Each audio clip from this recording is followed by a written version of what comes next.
If you are looking for Mexican embroidery cake designs for your next project, you are on the right page. I made this particular Mexican embroidery cake for my client's very close friend.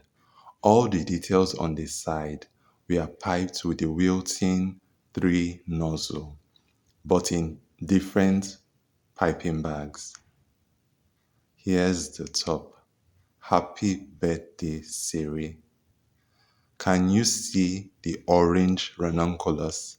That's also piped in buttercream.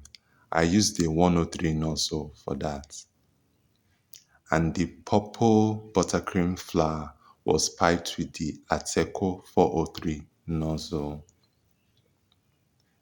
It's pretty colorful because that's the modus operandi for the Mexican embroidery cake.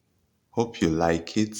I'm going to show you the next design, which is a little bit bolder than this, which is a Mexican embroidery cake too.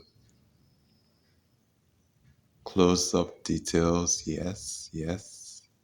This is me actually recording before I deliver this cake. Yes, this is the second Mexican embroidery cake. I made this colorful Mexican embroidery cake for my client's wife. Can you see the details? All piped with Wilton 3 nozzle in different parchment bags.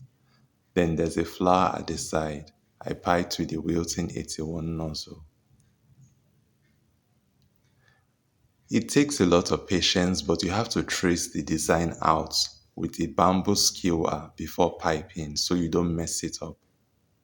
Then here's the top, the bouquet of roses, two-tone roses. I piped these with the Wilton 103 and striped the side, the narrow side of the piping bag with a bit of red to give that two-tone effect.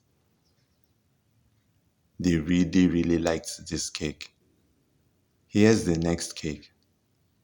I also made this Mexican embroidery cake for my client's wife. The details are, what should I say? Vivid. Vivid is the word.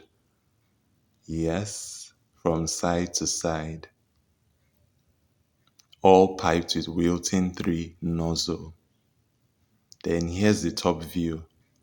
Happy birthday, my trophy. The beautiful buttercream flowers were piped with the Ateco 403 nozzle, and also the stamens were piped with the Wilton 233. Hope you liked this video and you got a lot of inspiration. Please subscribe. Cheers.